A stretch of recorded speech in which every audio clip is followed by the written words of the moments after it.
Hello students, welcome to Genius Mentors. बेटा हम कर रहे हैं चैप्टर नंबर 10 जिसका नाम है light, reflection and refraction. So reflection हम कंप्लीट कर चुके हैं, बात करते हैं रिफ्रैक्शन की। तो रिफ्रैक्शन यानी जब कोई लाइट की रे क्या करती है, एक ट्रांसपेरेंट मीडियम में यानी एक मीडियम से दूसरे मीडियम के अंदर जब एंटर करती है तो जो दोनों का कॉमन बाउंड्री होती है जिसे हम क्या बोलते हैं, इंटरफेस, ठीक है, वहां से क्या कर जाती है, अपने पाथ से डाइवर्ट हो जाती है, डेविएट हो जाती है, ठीक है, स्ट्रेट लाइन में ना जाकर या तो नॉर्मल की तरफ मुड़ जाती है या नॉर्मल से दूर चली जाती है। इसे हम क्या बोलते हैं, इस फिनोमेना को हम रिफ्रैक्शन कहते हैं। तो अलग अलग मीडियम के अंदर किस तरीके से लाइट का रिफ्लेक्शन होता है उसे हम रिप्रेजेंट करते हैं किसके थ्रू, रिफ्रैक्टिव इंडेक्स के थ्रू। किसके थ्रू, रिफ्रैक्टिव इंडेक्स। तो रिफ्रैक्टिव इंडेक्स क्या था, यानी जब भी कोई रे आती है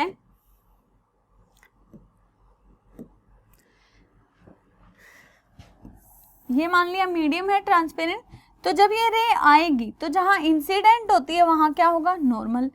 तो जब दूसरे मीडियम से, मान लो ये एयर है और ये वाटर है, ठीक है, तो क्या होगी, यहाँ पे इस इंटरफेस पे आने के बाद ये या तो नॉर्मल की तरफ चली जाती है, ठीक है, या फिर नॉर्मल से दूर चली जाएगी। क्लियर। तो इसे हम क्या बोलते हैं, रिफ्रैक्शन। तो ये क्या हो गया, नॉर्मल के साथ जो इंसिडेंट रे एंगल बनाएगी वो क्या होगा, एंगल ऑफ इंसिडेंस, और जो रिफ्रैक्टेड रे बनाएगी वो होगा एंगल ऑफ रिफ्रैक्शन। तो जो साइन आई है अपॉन साइन आर वो किसके इक्वल है, वो किसी कांस्टेंट के इक्वल है, और वो कांस्टेंट क्या कहलाता है, वो होता है हमारा रिफ्रैक्टिव इंडेक्स, ठीक है। तो अलग अलग ऑब्जेक्ट का रिफ्रैक्टिव इंडेक्स हम कैसे कैलकुलेट करते हैं, वो हम कैलकुलेट करेंगे किसके, रेशियो ऑफ स्पीड के, रेशियो ऑफ स्पीड से रिलेटेड। किसकी स्पीड, यानी ratio of speed of light in different medium.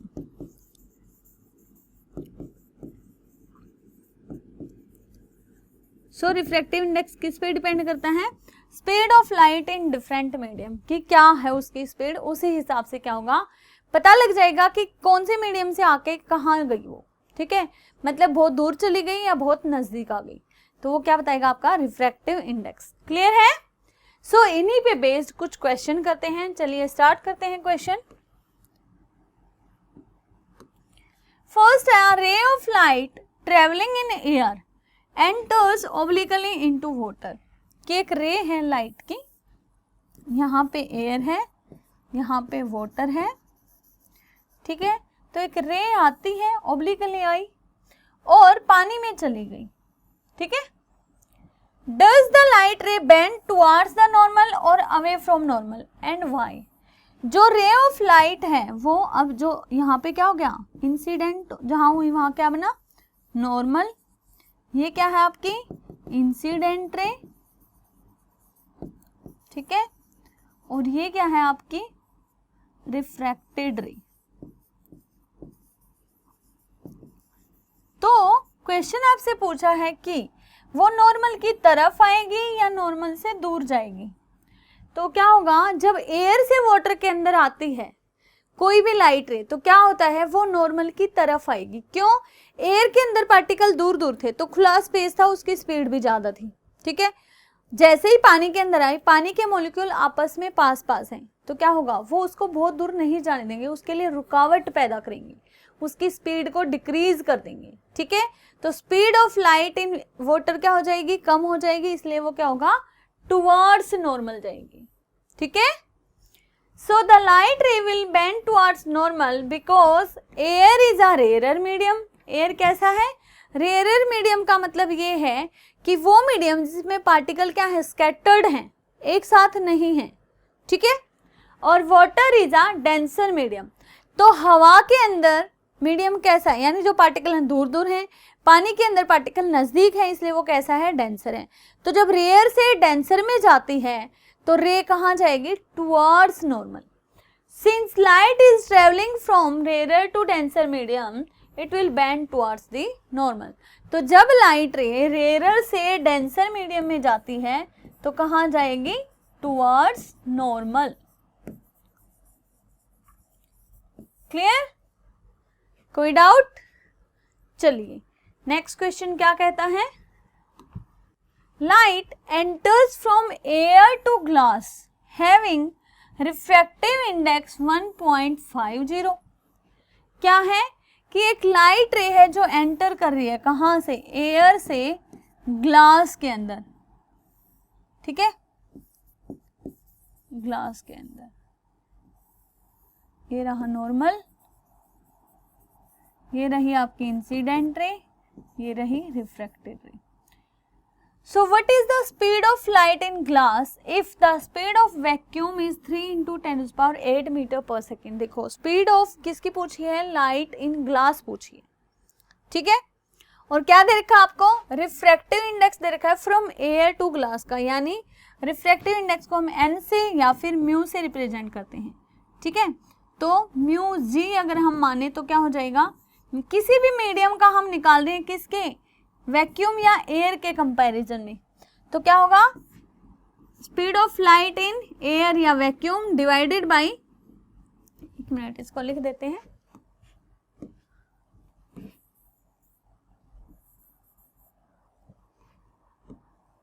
क्या होगा, refractive index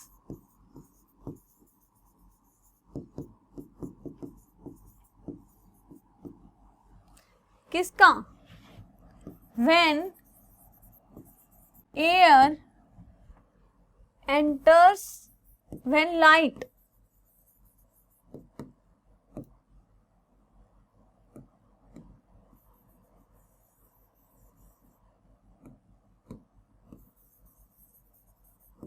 enters from air to glass, क्या हो जाएगा, इसको हम रिप्रेजेंट करेंगे म्यू जी, ठीक है, तो क्या होगा, ये होगा speed of light in vacuum या एयर, दोनों में अप्रोक्स इक्वल होती है, divided by speed of light in glass, ठीक है। सो जिसका निकालना है वो नीचे आएगा, किसके रेस्पेक्ट में निकाल रहे हो वो ऊपर आ जाएगा, क्लियर है, तो ये है रिफ्रैक्टिव इंडेक्स। सो म्यू जी हमें क्या गिवन है, 1.50, ठीक है, speed of light in vacuum c से रिप्रेजेंट करते हैं 3 into 10⁸ मीटर पर सेकेंड, ठीक है, तो speed of light in glass मान लो ये v है, ठीक है, वी जी, तो वी जी क्या हो जाएगा, ये वी जी हो गया आपका c, सो ये ऊपर आएगा, ये नीचे चला जाएगा, क्या हो जाएगा, c by mu g, c कितना है 3 into 10⁸ डिवाइडेड बाई 1.50, ठीक है, 2 के बाद पॉइंट हम हटाएंगे तो ऊपर क्या हो जाएगा 0, तो 3 into 10⁸ into 100 डिवाइडेड बाई 150, है ना, 5 3 जा 5, सॉरी 53 जा 52 जा, 3 से 3 कैंसिल, क्या आ जाएगा आपका 2 into 10⁸ मीटर पर सेकेंड। तो speed of light in glass क्या होगी, ये होगी आपकी वी जी। सो क्या लिखोगे, so speed of light in glass कितनी है, 2 into 10⁸ मीटर पर, क्लियर है बेटा, सो ये होगा आपका आंसर, कोई डाउट? चलिए नेक्स्ट करते हैं, फाइंड आउट फ्रॉम टेबल 10.3, हमें पहले टेबल 10.3 पता होनी चाहिए और उसमें से क्या फाइंड आउट करना है, the medium having highest optical density, optical density मतलब जितना रिफ्रैक्टिव इंडेक्स ज्यादा उतनी ही ऑप्टिकल डेंसिटी ज्यादा होगी, ठीक है, और ऑब्जेक्ट की यानी जो स्पीड ऑफ लाइट है वो डिक्रीज होती जाएगी, किस पे, जितना जितना मीडियम आपका डेंसर मिलेगा, clear. So also find the medium with lowest optical density, कि हाईएस्ट ऑप्टिकल डेंसिटी किसकी है और लोवेस्ट किसकी है, क्लियर। सो क्या है जो ऑप्टिकल डेंसिटी है,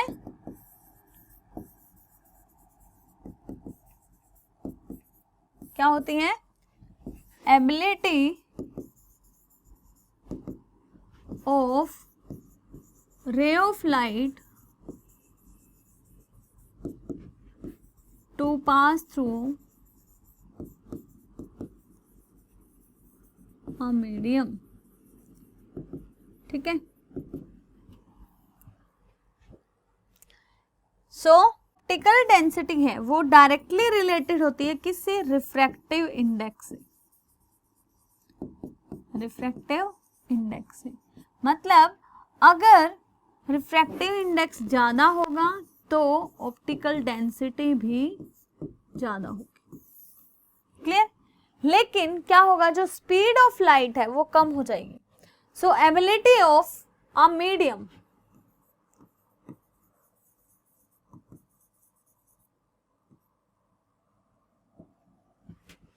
एक मिनट,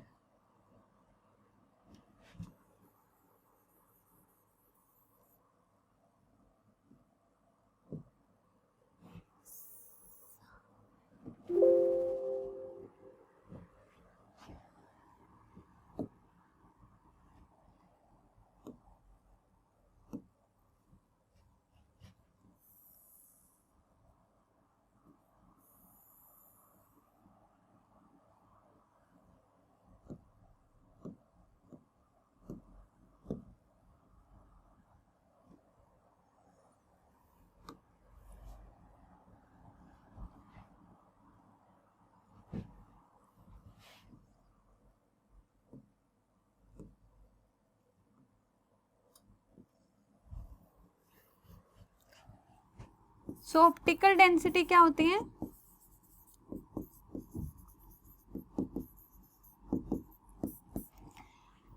किसी भी मटेरियल की वो property, the property of a transparent medium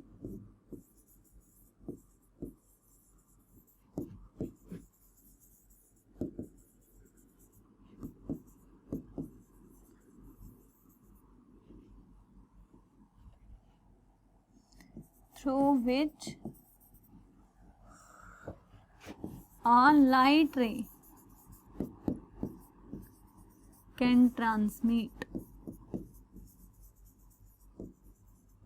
कि किसी भी ऑब्जेक्ट के थ्रू लाइट रे पास हो सकती है।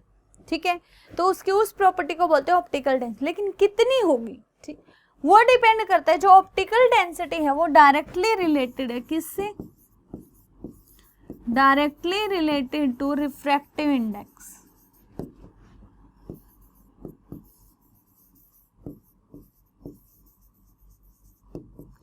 मीन्स ये हुआ दैट इज कि अगर रिफ्रैक्टिव इंडेक्स ज्यादा है तो ऑप्टिकल डेंसिटी भी ज्यादा होगी।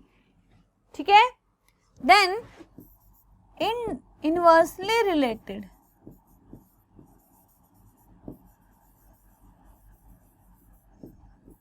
to speed of light,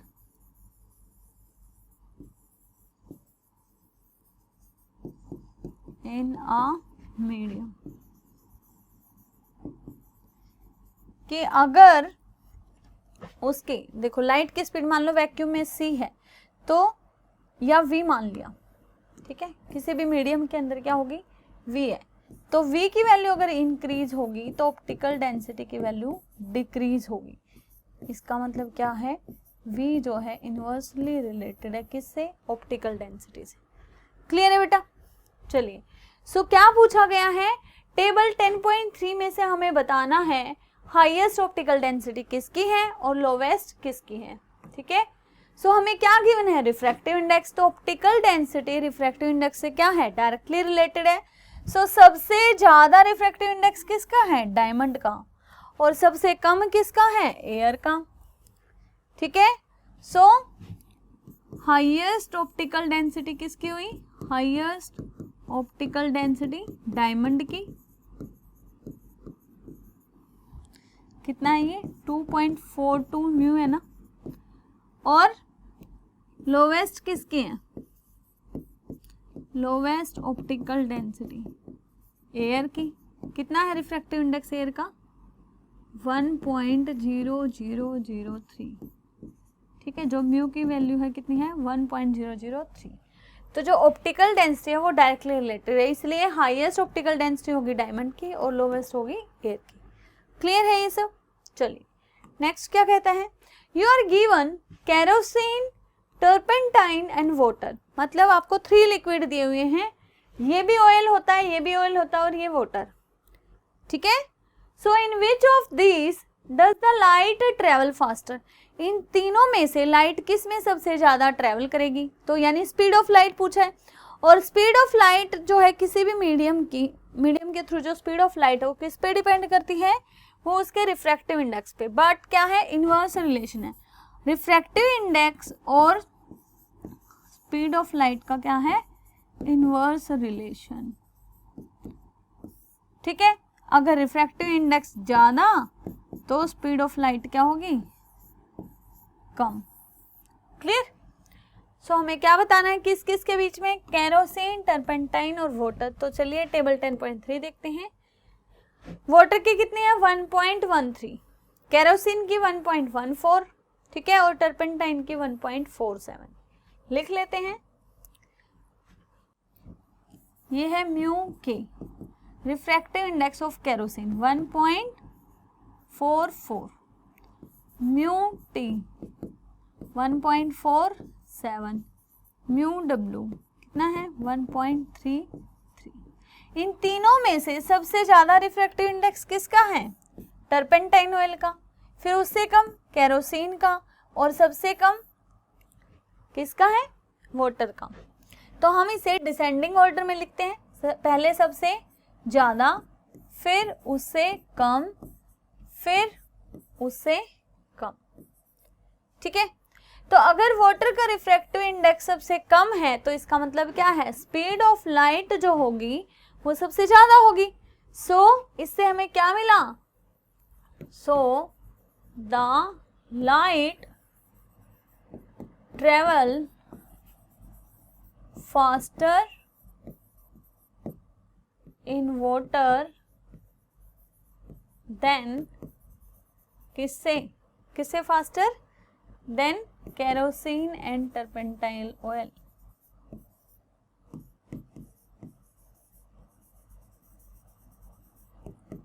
ठीक है, तो किस में सबसे तेजी से दौड़ेगी? वाटर में, फिर उससे तेजी से केरोसिन में, और उससे तेजी से टर्पेंटाइन ऑयल में। क्लियर है ये? कोई डाउट? चलिए नेक्स्ट क्वेश्चन क्या कहता है? The refractive index of diamond is 2.42। ये हमने अभी किया था कि जो रिफ्रैक्टिव इंडेक्स है वाटर का वो कितना है? 2.42 गिवन है। What is the meaning of this statement? इस स्टेटमेंट का मतलब क्या है? इस स्टेटमेंट का मतलब ये है कि ये है रिफ्रैक्टिव इंडेक्स, तो अगर हम इसकी स्पीड ऑफ लाइट निकालेंगे किसके अंदर? डायमंड के अंदर, तो वो क्या हो जाएगा? 1/2.42। ठीक है, क्या हो जाएगा?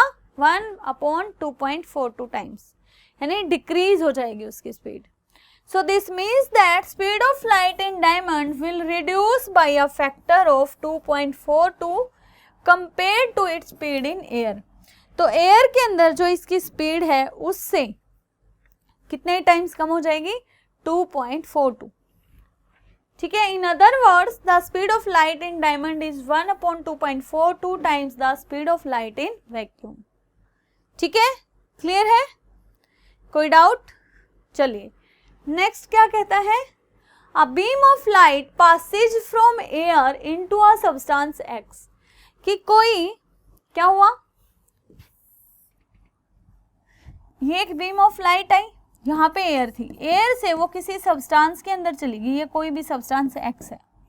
ठीक है, if the angle of incidence be 72 degree, मान लो इसके अंदर चली गई, ये है आपका नॉर्मल। ठीक है, अगर एंगल ऑफ इंसिडेंस कितना है? 72 डिग्री, और एंगल ऑफ रिफ्रैक्शन कितना है? 40 डिग्री। ठीक है, ये रिफ्रैक्शन और ये theta R theta I. Calculate the refractive index of substance X. तो इस एक्स सब्सटेंस का रिफ्रैक्टिव इंडेक्स आपको कैलकुलेट करना है। तो हमने क्या किया था? हमने फॉर्मूला पढ़ा था, जो लॉ ऑफ रिफ्लेक्शन वो क्या कहता है, sine I upon sine R किसके इक्वल होता है, refractive index of the medium, जिसके थ्रू वो पास होगा। ठीक है, तो म्यू के इक्वल है। क्लियर? किसका निकालना है, एक्स का। तो sine I, angle of incidence कितना है, साइन 72 डिग्री, और एंगल ऑफ रिफ्रैक्शन कितना है, sine 40 degree, is equal to mu X. तो म्यू एक्स की वैल्यू क्या आएगी, साइन 72 कितना है वैल्यू, 0.951 अपॉन 40 डिग्री की 0.642। देखो 3 इसमें है डॉट के बाद और 3 इसमें है डेसिमल के बाद। ठीक है, तो हम क्या करेंगे, इनको हटाएंगे तो ये आ जाएगी वैल्यू। वापस इसको 3 से कट कर दो, कितना आएगा, 3 3 जा 17। ठीक है, ये आएगा आपका 317 अपॉन 214, यानी 1.48। ठीक है, 1 आगे भी है, तो ये कितना होगा, देखो ये किसका है ऐसा रिफ्रैक्टिव इंडेक्स टेबल के अंदर, ये 1.47 है टर्पेंटाइन ऑयल का, और बेंजीन का 1.50, तो यानी टर्पेंटाइन का ही क्या होगा, थोड़ा सा ऊपर नीचे। ठीक है, सो इस तरीके से हम मीडियम का पता लगा लेते हैं कि वो कौन सा मीडियम होगा, किससे, टेबल के अंदर आपका रिफ्रैक्टिव इंडेक्स गिवन होगा। क्लियर है बेटा, कोई डाउट?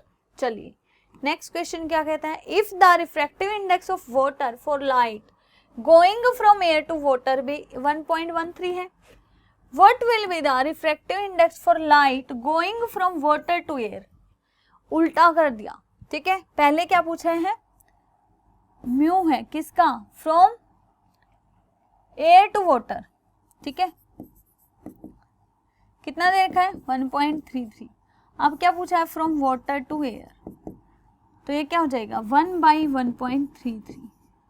ठीक है, यानी 100 अपॉन 133.75 क्या हो जाएगा। अगर हम वाटर टू एयर जाएंगे तो क्या होगा, इनवर्स रिलेशन उल्टा हो जाएगा, तो क्या आ जाएगा 0.75। ठीक है, चलिए अब इसको दूसरे तरीके से भी कैलकुलेट कर सकते हो। पहले हम क्या निकालेंगे, किसी की भी मीडियम का निकालेंगे। ठीक है, फ्रॉम एयर टू वाटर है तो ऊपर एयर का, नीचे वाटर का, तो आपका आ गया। देन अगर आपका फ्रॉम एयर टू वाटर निकाला है तो ये वाटर का आ गया म्यू डब्ल्यू 1.33, जो किसके इक्वल होगा, speed of light in air divided by water के अंदर। ठीक है, ये हमें पता है और इसको आप कैलकुलेट कर सकते हो। देन फिर से हम किसके निकालेंगे, एयर का निकालेंगे, वाटर टू एयर जाना है तो क्या होगा, अब जो वैल्यू आएगी आपकी, ये सी आ गया, sorry speed of light in air नीचे आएगी और ऊपर भी आएगा, तो आप फिर से उसे कैलकुलेट करोगे तो आपका आंसर यही आएगा। ठीक है, क्लियर है? चलिए नेक्स्ट क्वेश्चन क्या कहता है, refractive indices of carbon disulphide and ethyl alcohol 1.63 and 1.36 है, विच इज ऑप्टिकली डेंसर। देखो जो कार्बन डाइसल्फाइड का है कितना है 1.63 और इथाइल अल्कोहल का है कितना है 1.36। रिफ्रैक्टिव इंडेक्स किसका ज्यादा है, कार्बन डाइसल्फाइड का, इसलिए जो ऑप्टिकल डेंसिटी है वो क्या है, ऑप्टिकल डेंसिटी वो है directly related to refractive index. So किसका ज्यादा होगा, optical density of carbon disulphide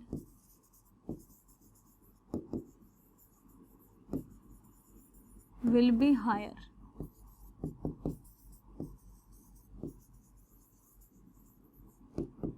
ठीक है, किसका ज्यादा होगा, कार्बन डाइसल्फाइड का। क्लियर? चलिए नेक्स्ट क्वेश्चन क्या कहता है।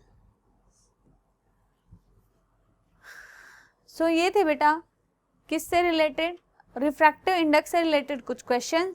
सो आप ऐसे ही कुछ क्वेश्चन खुद से भी ट्राई कर सकते हो, ये आपके एनसीईआरटी में गिवन थे और 1-2 क्वेश्चन आपके एक्स्ट्रा थे।